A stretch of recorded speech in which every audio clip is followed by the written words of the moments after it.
tentunya sangat menarik. Intinya mohon izin saya bacakan terlebih dahulu CV singkat. Nama lengkap Dr. Haji Doni Ahmad Munir, STMM.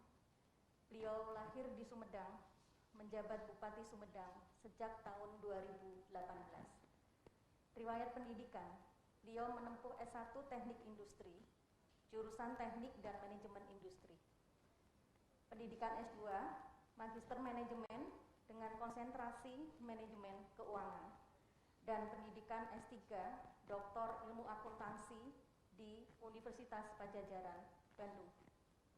Beliau menjadi anggota DPRD sejak tahun 1997 dan menjadi anggota DPRD yang termuda. Kemudian beliau juga menjadi anggota DPR RI tahun 2014 sampai dengan tahun 2019.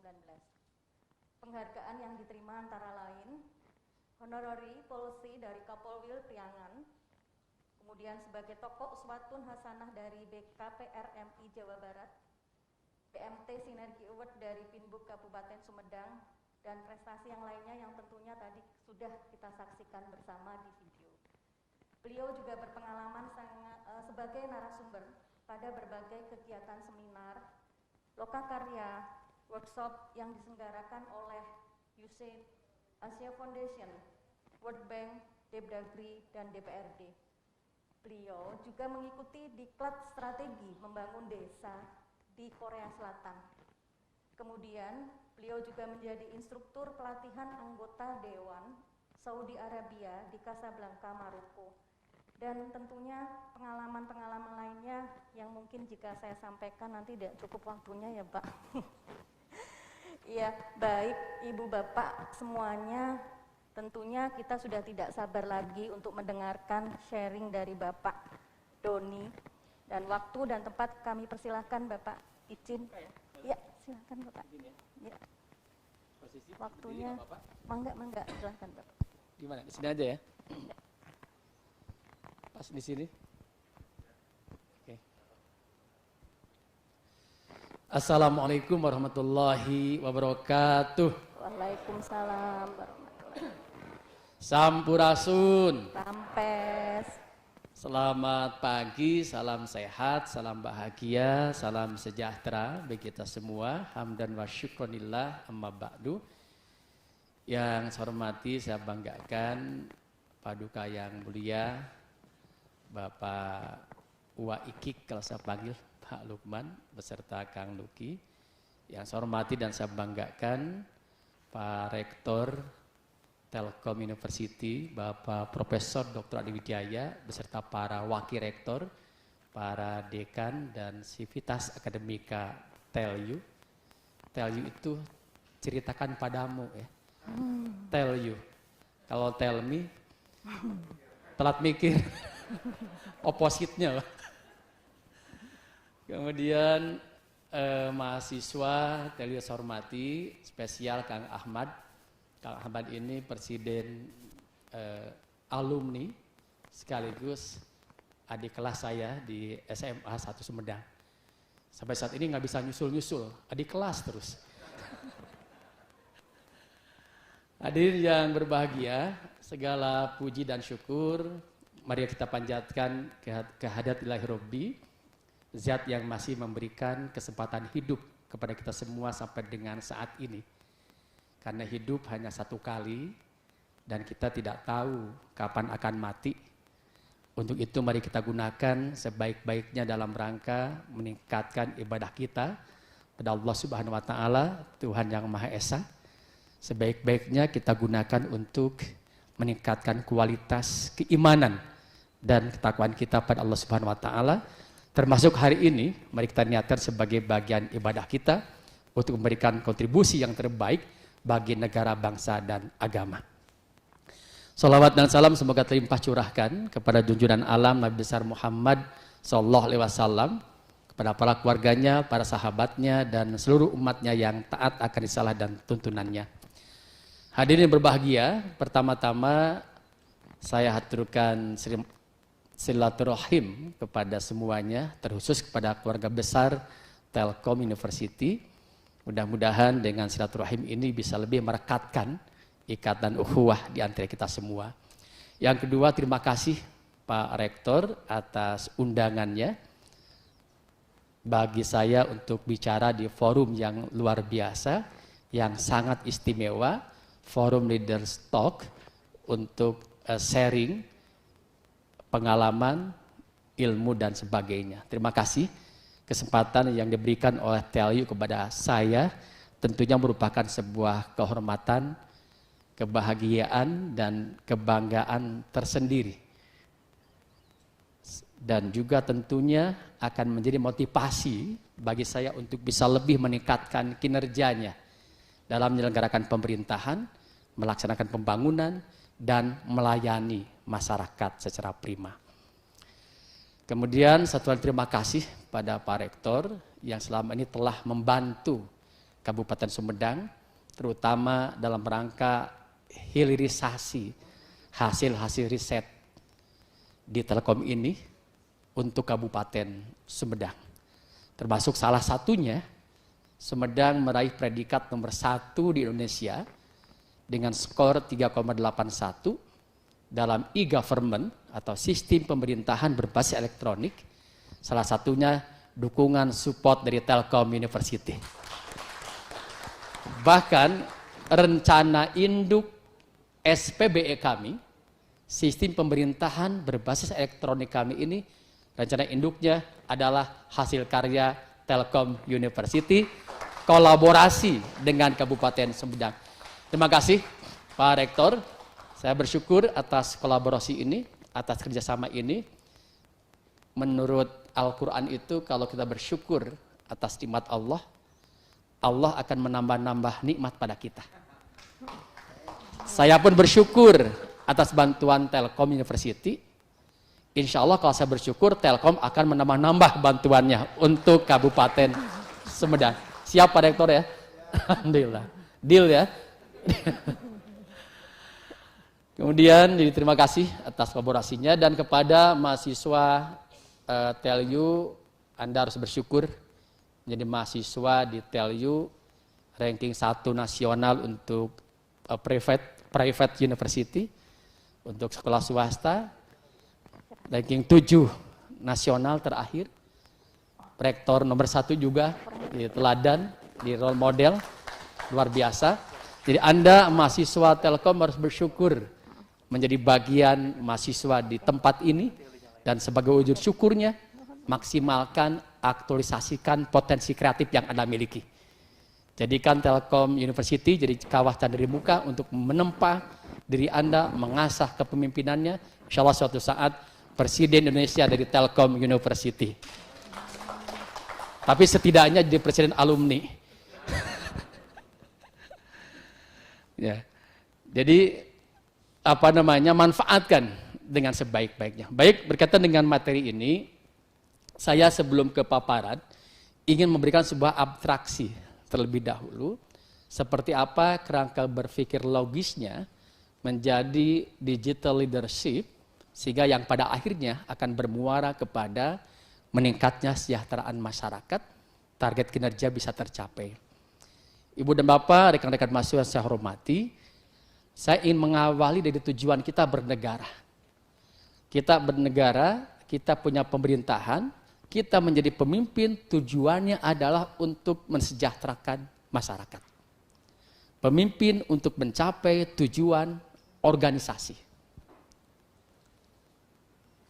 Kemudian bagi Sumedang sendiri, untuk mewujudkan harapan tadi, untuk mewujudkan tujuan bernegara tadi, kita punya visi misi.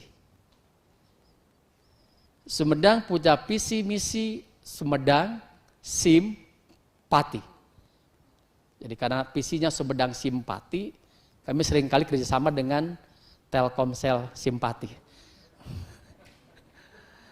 Simpati ini adalah Sumedang yang sejahtera, agamis, maju, profesional, dan kreatif.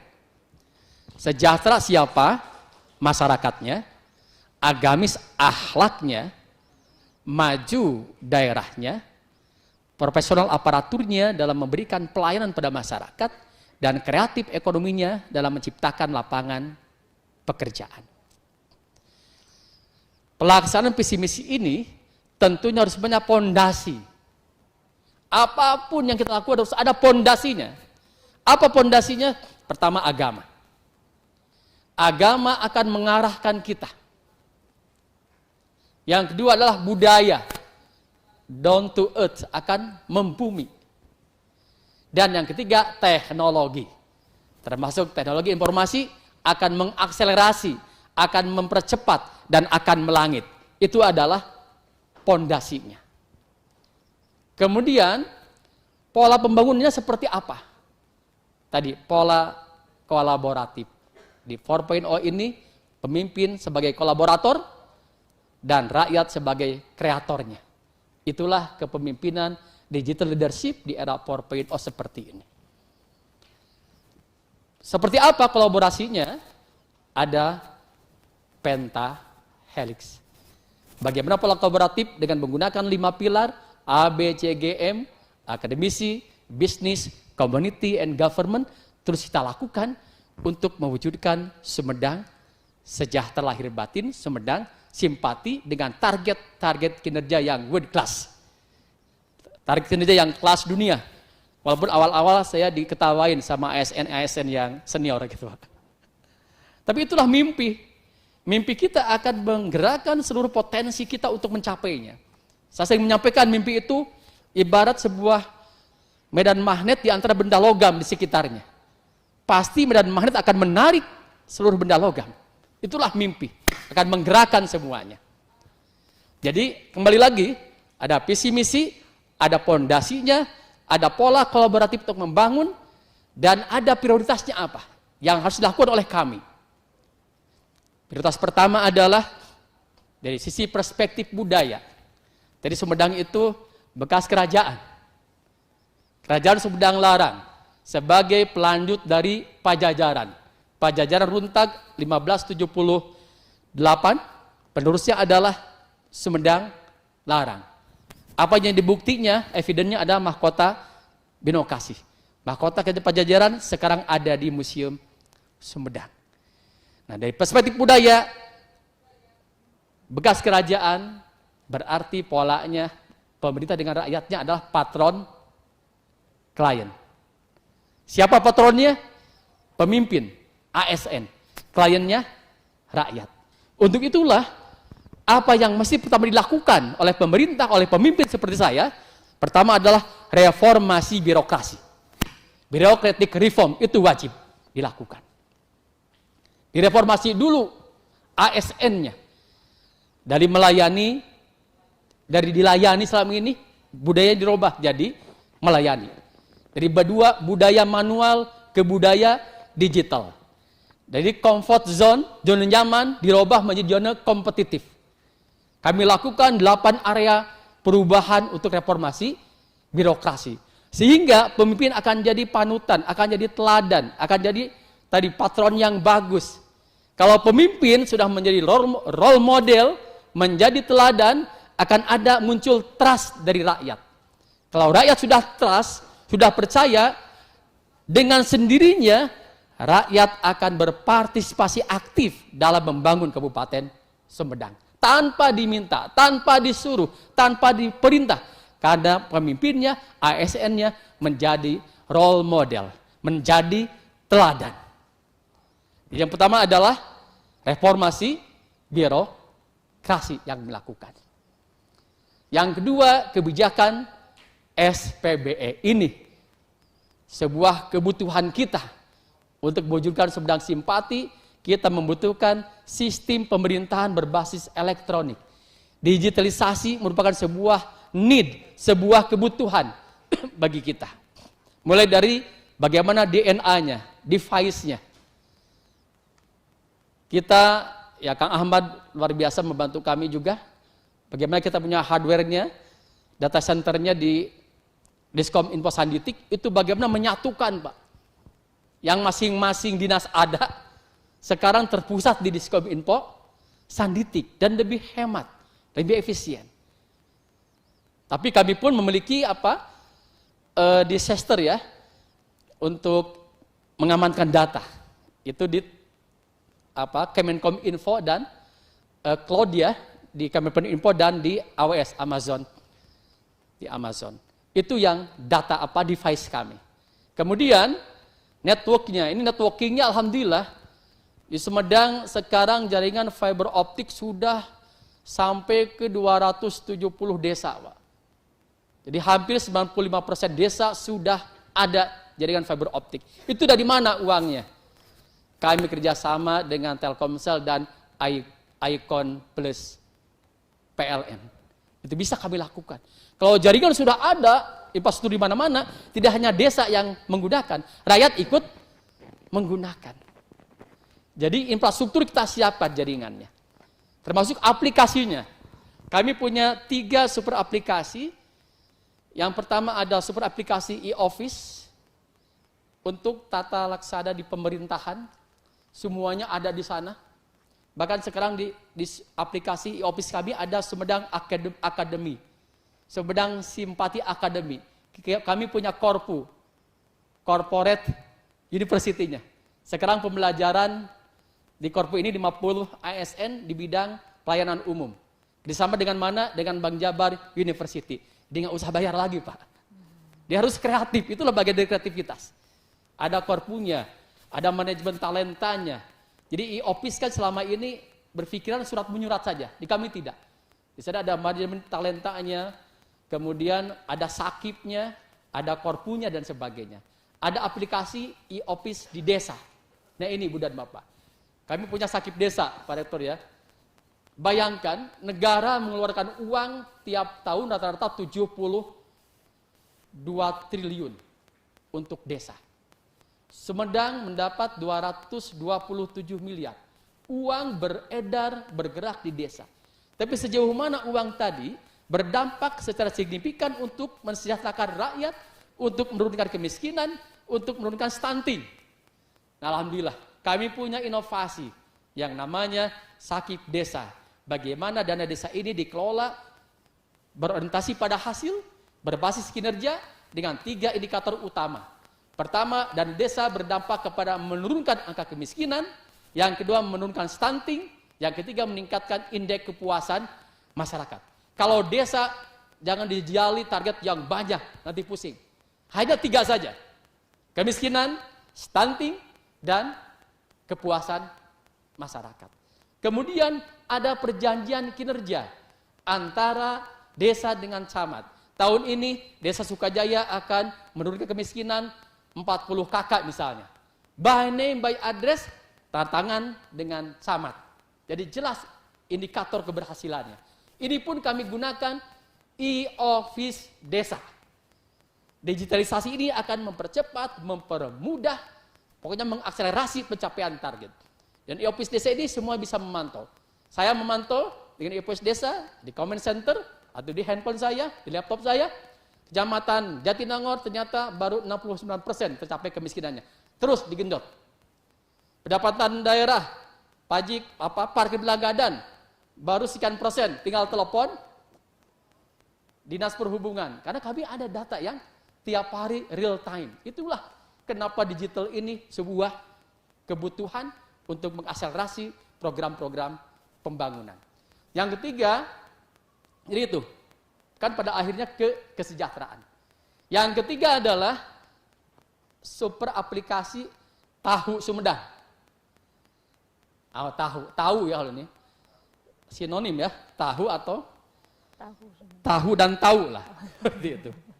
Sebenarnya ini memang tadi ada apa-apanya, ada tahu lah yang penting. Yang jelas. Sumedang ini Ibu dan Bapak pusat ilmu pengetahuan. Jadi, banyak tahunya dan mudah-mudahan banyak pengetahuannya. Karena di Sumedang ini ada ITB, Unpad, IPDN, Ikopin, Unbim, nanti suatu saat Telyu pindah juga ke Sumedang lah, ke Jatinangor.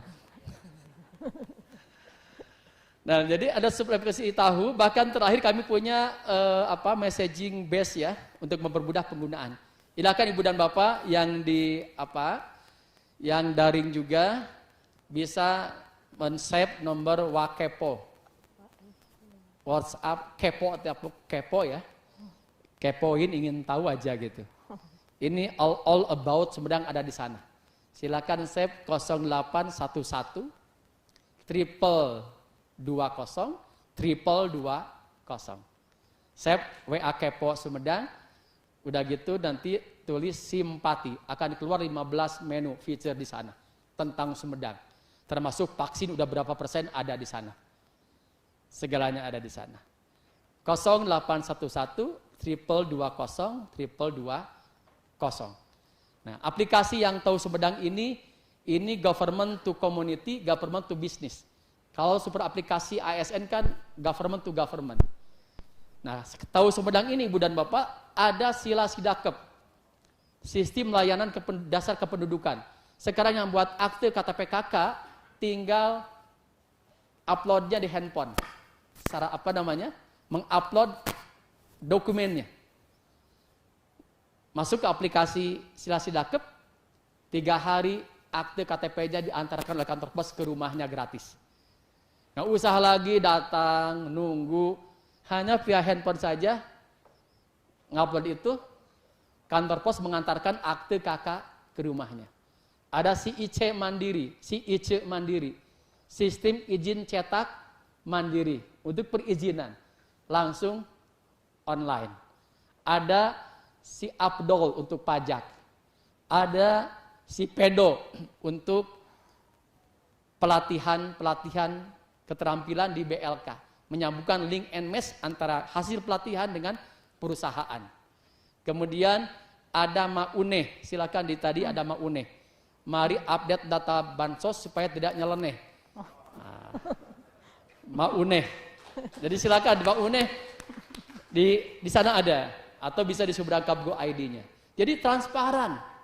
Ketika ada bencana, kami ada Sitabah, sistem informasi tanggap bencana dan musibah. Bencananya apa, di mana virtual apa, 360 derajatnya ada, korbannya siapa, namanya siapa, di mana alamatnya, bantuan dari siapa saja, untuk apa saja ada di Sitabah. Inilah digitalisasi untuk transparansi sehingga ada kepercayaan dari publik. Itu Sitabah. Ada Maijah. Ini untuk pencegahan COVID. Ada Mauti. Ini aplikasi untuk SAKIP, sistem akuntabilitas kinerja instansi pemerintahan. Yang belum ada, Maerot belum ada ini. Jadi inilah aplikasi kami, ya tadi, karena device, networking, dan aplikasi. Itu untuk mempermudah urusan rakyat.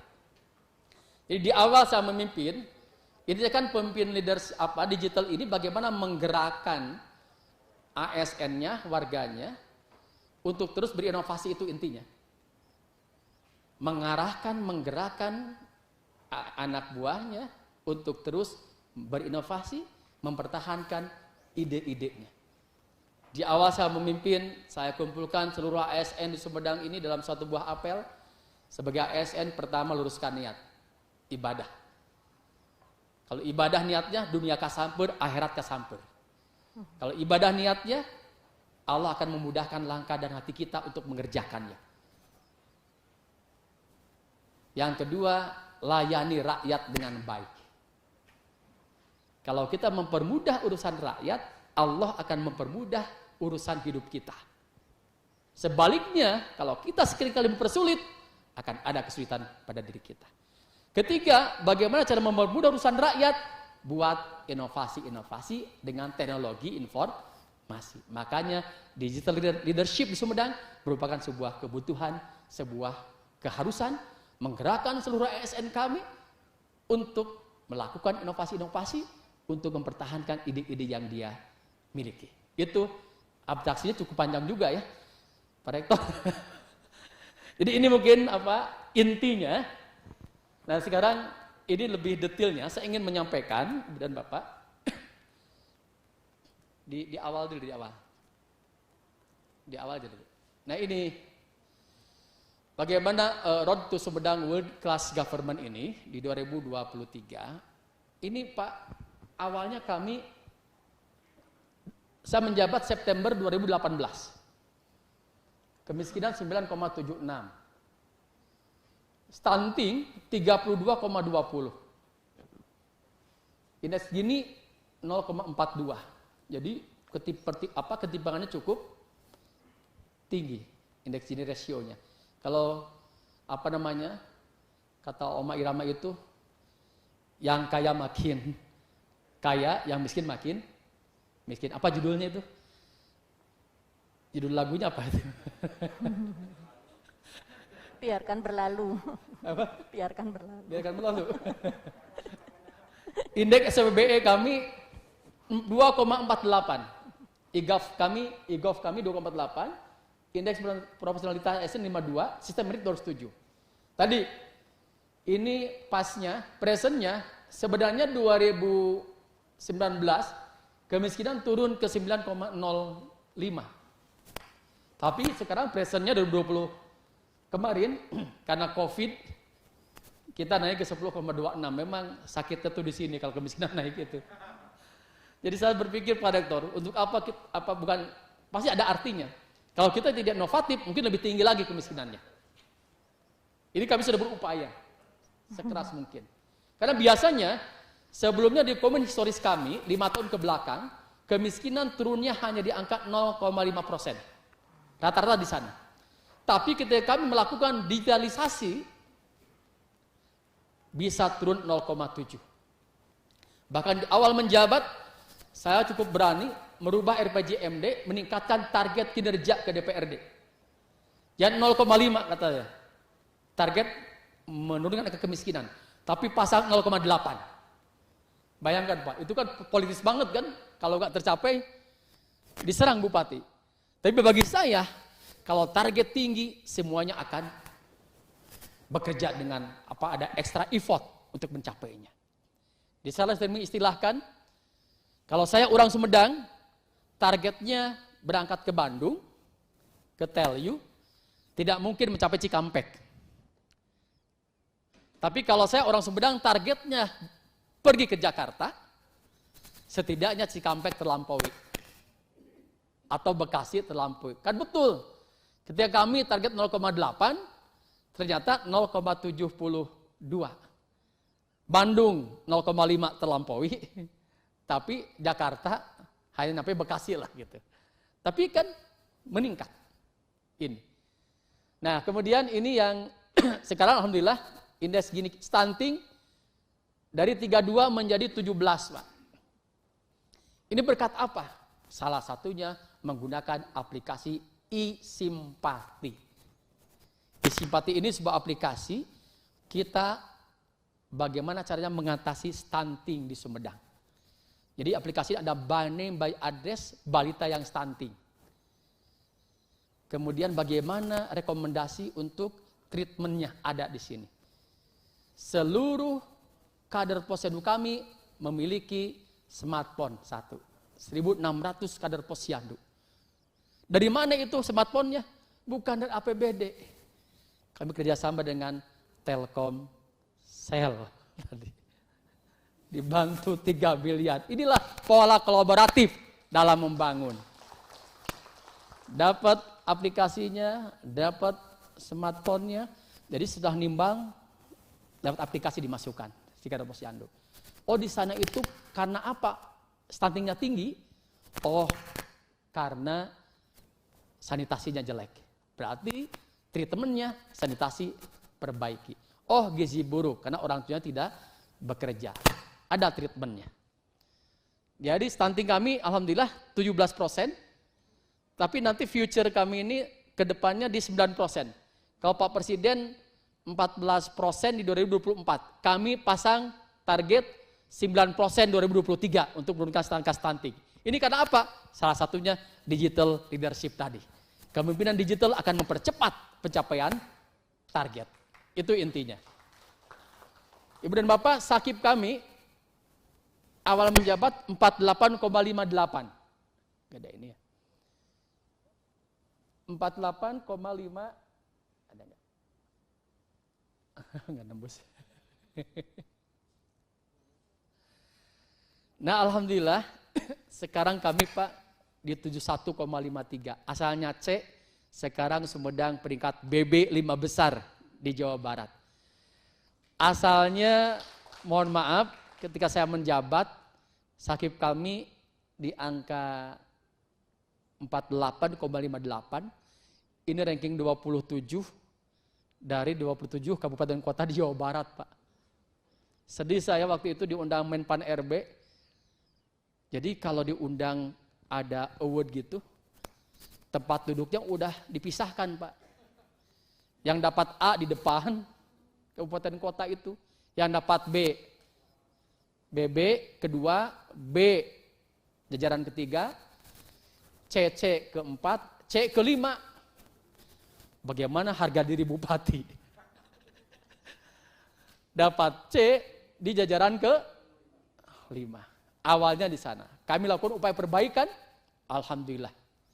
Sekarang kita BB 5 besar di Jawa Barat. Dengan adanya tadi I-Sakip, pakai digitalisasi lagi. I-Sakip. Bisa saya. Kemudian yang lainnya ada indeks profesionalitas ASN dari 52 ke 65 dan sistem merit kami dari 207 ke 301,5. Yang SPBE itu ya. SPBE-nya tadi 2,48 ke 3,81. Ini ranking 1 di nasional.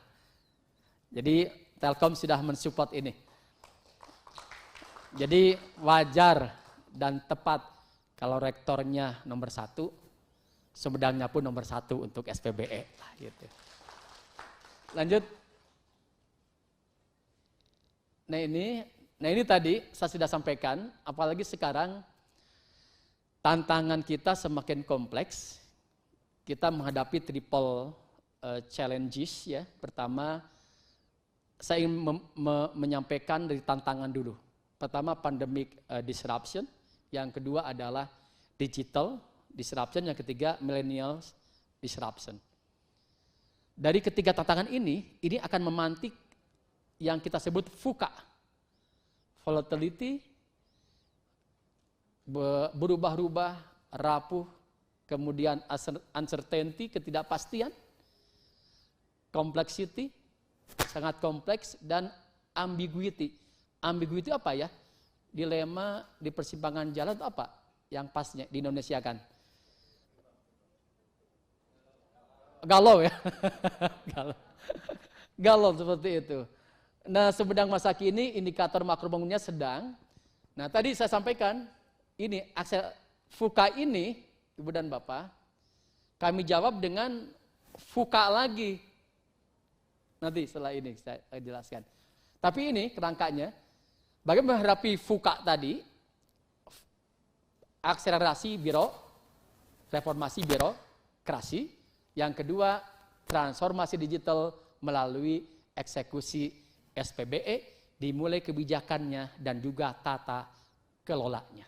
Jadi Pak sekali kalau saya menyampaikan ini di Telkom University, dan ini sudah saya sampaikan tadi, super aplikasi ASN, desa, dan publik. Sehingga kita ada quantum leap, lompatan, ultimate goals-nya itu, indeksnya tertinggi, indeks reformasi birokrasi, SAKIP, SPBE, dan Semerit. Rencana kami 2023 tertinggi di nasional. Ini target kami. Kedua, indikator makro pembangunan di atas rata-rata nasional. Inilah yang disebut world class government. Karena SPBE di Korsel itu 4,5. Kita tahun ini rencana 4,2. Hasil self assessment kami itu sudah 4,2 atau 4,7 kalau nggak salah. Jadi insya Allah SPBE semakin tinggi lagi. Kami sudah punya short term-nya, medium term-nya, dan long term-nya seperti ini. Lanjut. Nah ini tadi, bagaimana, mengapa saya, tadi kan digital leadership, saya coba modifikasi menjadi disruptive leadership. Jadi pemimpin yang disruptif, yang nendang gitu. Nendang, cepat gitu. nonton maneh lah gitu. Kaera, itu kaera. Maksudnya saya pernah juga Pak, saking ada longsor tadi belum selesai, minta audiensi ke Pak Menteri PU belum ada waktu. Saya lihat jadwalnya ada raker di Komisi 5 DPR RI. Saya tongkrongin di luar Pak, nunggu rapat selesai, beres rapat saya masuk ke dalam, langsung ketemu. Ini bagian disruptive leadership Pak. Dan alhamdulillah berhasil. Jadi bagaimana kita menjawab VUCA yang di atasnya di negatif oleh VUCA yang positif. Volatility kan rapuh ya, mahasiswa, rapuh, berubah-ubah. Tapi dijawab dengan V-nya vision, dia punya visi yang kuat. Kalau punya visi yang kuat, dia nggak akan rapuh lagi. Bisa mengatasinya. Kemudian uncertainty, bingung, jelas dan sebagainya, tidak pasti. Dengan understanding, kita memahami setiap persoalan. Yang ketiga yang kompleks, di clarity, diurai. Cek, recheck, cross check sebagainya, dan ambiguity dengan jeliti, kelincahan untuk mencari solusi. Itulah tantangan kita sekarang. VUCA yang volatility, uncertainty, complexity dan ambiguity dijawab dengan visi, dijawab dengan understanding, dijawab dengan clarity, dijawab dengan kelincahan kita, agility, untuk mencari solusi. Lanjut. Nah ini tadi Pak Rektor sudah menyampaikan juga bagaimana di abad 21 ini, dari mulai kita di agriculture economy ya, di abad 19 tadi. Ini waktu itu kalau nggak salah mesin uap ya, memulai atau 18 Renaissance ya, 18 itu sekarang 19 di sini. Di agriculture economy ini kan tadi pemimpinnya bukan bukan digital leadership. Ini tadi patron klien di abad 19 ini. Kemudian naik ke revolusi industri ekonomi. Ini pemimpin menjadi produser yang menghasilkan. Rakyat menjadi customer-nya gitulah. Kemudian sekarang ini knowledge economy dan innovation society ini pemimpin tadi menjadi kolaborator, rakyat kreator. Tapi yang sebelumnya di knowledge ini pemimpin menjadi fasilitator. Rakyat adalah citizen, jadi warga. Terakhir, pemimpin, kolaborator, rakyatnya sebagai kreator. Inilah yang sedang kita laksanakan saat ini untuk leadership 4.0. Bagaimana ada innovation society ini, pemimpin menjadi kolaborator, mengkolaborasikan, memadukan kreativitas dari rakyat, dari masyarakatnya. Lanjut. Nah ini saya ingin menjelaskan ini secara khusus. Disruptive innovation. Jadi saya minta ke ASN ini di awal saya menjabat, minimal 1 dinas 1 inovasi. Tapi sekarang sudah saya robah. Minimal 1 unit kerja, 1 inovasi. Kami tantang.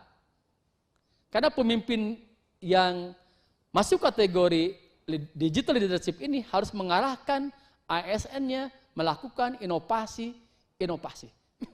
Contoh misal di Dinas PU ada 1 sekretariat, ada 4 bidang. Berarti minimal ada 5 inovasi. Dan kami lakukan pendekatan IT ini, manfaatan IT ini, kami punya aplikasi C-Complete. Sistem informasi, kompilasi, inovasi, terintegrasi. Hafal nggak Bu? C-Complete. Jadi sekarang inovasi di tiap unit kerja, di setiap SKPD, itu masuk ke C-Complete. Jadi bisa-bisa per tahun kami punya 200 lebih inovasi. Nah kalau bisa nanti tell you menjadi verifikatornya. Untuk terus menguji memperbaiki inovasi kami sehingga bisa terus continuous improvement. Ada perbaikan terus menerus. Nah, karena begini Ibu Bapak, susah itu sebenarnya. Bagaimana kita melakukan disruptive innovation ini. Saya coba dari yang atas sana, yang operating excellence. Bagaimana yang putih ini dengan sistem kerja yang baik, biasanya kita mengerjakan sesuatu yang telah kita siapkan agar menjadi lebih baik. Tapi dengan inovasi, bagaimana kita membuat sebuah perbedaan untuk masa depan warga yang lebih baik. Jadi ada diferensiasinya. Tidak hanya melakukan yang baik, tapi ada pembedanya. Dan sulit Ibu dan Bapak, kalau kita istilahkan sistem bentuk lingkaran, inovasi segitiga, sangat sulit mengintegrasikan segitiga masuk pada lingkaran. Bagaimana caranya untuk memasukkan itu? Harus dilakukan pengulangan. Repetition, terus mengulang-ulang memasukkan segitiga kepada lingkaran. Jadi kalau kata filsuf atau Socrates itu, yang ada bukan keunggulan, tapi pengulangan. Diulang terus tanpa kena lelah, akhirnya segitiga bisa masuk kepada sistem. Inovasi menjadi sebuah sistem. Inilah hakikatnya dari disruptive innovation. Dikekeh pokoknya mah. Kekeh, ingin cepat, ingin masuk, jadi nendang lah bahasa anak-anak mahasiswa sekarang. Ini yang kami lakukan di Sumedang. Jadi bagaimana ada disruptive innovation yang tidak biasa-biasa, tapi di atas rata-rata, cepat, tepat, dan orientasi pada hasil. Ya, lanjut. Nah, sama tadi lanjut. Nah ini, jadi nggak biasa-biasa lah. Kan ini mah standar ya. Kalau lurus standar. Jadi kalau kami selalu menyampaikan pada ASN kami, pokoknya Anda harus be the first, be the best, and be different. Harus ada diferensiasinya, apa pembedanya kita dengan yang lainnya. Harus ada pembedanya. Ketika ada pembedanya kan alhamdulillah, tell you bantu. Ketika ada pembedanya, universitas lain bantu, perusahaan bantu. Karena kita punya pembeda tadi. Nggak mungkin mereka datang ke Sumedang kalau kita nggak punya diferensiasi, nggak punya competitive advantage-nya juga, nilai keunggulan dalam bersaing. Lanjut. Nah ini termasuk ketika kami mengatasi pandemi COVID ini, bagaimana kita menggunakan ini yang seringkali kita diskusikan ya Pak Ahmad dan sebagainya, ambidexterity approach, tangan kiri kanan jalan, otak kiri kanan jalan. Dalam pandemi ini Pak Rektor, banyak daerah akhirnya hanya fokus ke pandemi. Jadi seolah-olah geus untung hirup oge lah gitu. Geus untung hirup oge, tapi kami pandemi atasi, ekonomi atasi, target kinerja upayakan akselerasi. Jadi ini yang kami lakukan. Kami bagaimana mendrive, kan kalau istilah Pak Presiden, gas dan rem. Kapan gas kesehatan, rem ekonomi, gas ekonomi misalnya rem kesehatan. Tapi kita bagaimana memanage krisis ini untuk tetap bertahan, memanage krisis pandemi COVID ini, dan to win untuk memacu pemulihan ekonomi, preparing for the new future. Ini supaya menang. Jadi tetap Sumedang jadi pemenang untuk itu. Beres pandemi, ekonomi Sumedang bisa langsung tumbuh. Sekarang wisata kami siapkan. Ibu dan Bapak nyesel kalau belum pernah ke Sumedang. Pak Rektor belum diajak lagi ini. Sama Lengo ya. Kami sekarang ada destinasi baru saja tahun ini, ada berapa destinasi baru. Kami bangun sekarang dengan angka 80 miliar. Bukan dari APBD Sumedang Pak. Dari Pak Ridwan Kamil, dari provinsi. Kami buat masjid, jembatan, dan menara. Yang desain Pak Ridwan Kamil. Anggarannya dari Pak Ridwan Kamil. Yang menerima manfaat Bupati Sumedang dan rakyatnya. Itulah salah satu rasa syukur kita. Bayangkan 80 miliar. Akhir Desember sudah selesai. Tinggal menaranya yang belum. Menaranya 99 meter. Menara Kujang Kembar. Nah jadi kami bagaimana mendrive kondisi sekarang. Switch tadi. Bagaimana kapan gas, kapan rem. Dan membalanskannya. Menyeimbangkan ini. Alhamdulillah sekarang kopi di Sumedang level 2. Kita hanya tinggal 5 orang lagi yang positif di Sumedang ini. Dan untuk vaksin kita sudah mencapai 70%. Di antara kabupaten-kabupaten kita unggul. Tapi di antara kota kami masih di bawah kota-kota. Karena biasanya kota disupportnya lebih besar. Nah bagaimana ini kami dengan ambidexterity approach gitu. Makanya ambidexterity ini Kak Ahmad, Pak Rektor siapapun kalau makan sambil baca gitu. Makan sambil baca, nada tangan sambil apa gitu. Jadi kagok mun hiji pagawean teh gitu. Harus ada penyertanya gitu, mengikuti pekerjaan. Lanjut. Nah ini bagaimana untuk generasi kedepannya bagi warga ini. Pertama kecepatan, kemudian hybrid, personalized. Nah kayak saya sekarang anytime, any place, kemudian gini, kami punya e-office ASN. Jadi saya ini sekarang nanda tangan tuh everywhere, kapanpun, every time. Di sini semua. Surat masuk keluar sudah di handphone, ada e-office. Jadi inilah akan mempermudah kita melayani masyarakat ke depannya. Lanjut.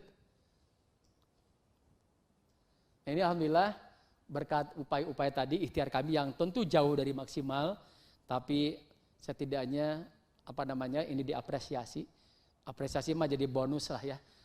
Sesungguhnya adalah kesejahteraan rakyat. Kami dapat Indonesia Visionary Leaders dari MNC, Kemenpan RB dan Dirjen Otda ini yang menilainya dari guru besar berapa perguruan tinggi, Dirjen Otda dan lainnya. Kemudian aplikasi office kami dicontoh dan banyak yang minta kami hibahkan.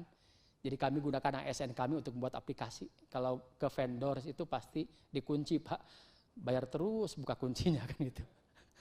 Kami sekarang dengan ASN kami bahkan kami hibahkan ke beberapa kabupaten kota untuk e-office-nya. Termasuk sakit desa kami sudah diadop oleh provinsi dan kementerian desa. Inilah beberapa penghargaan yang kami raih, tapi ini hanya bonus saja, bukan tujuan kami. Tujuan kami adalah rakyat sejahtera. Tadi apalah artinya inovasi, ikhtiar kita kalau rakyatnya tetap kemiskinannya tinggi, stuntingnya tinggi. Pada akhirnya goals itu yang harus kita lakukan, karena kita menjadi pemimpin harus berorientasi pada hasil. Saja mungkin masih ada, cukup ya. Ya itu aja Ibu dan Bapak yang saya hormati, terima kasih atas perhatiannya, atas kesempatannya. Mohon maaf apabila ada kekurangan, banyak sekali kekurangannya. Wallahul muwaffiq wal muwaffiq. Wassalamualaikum warahmatullahi wabarakatuh.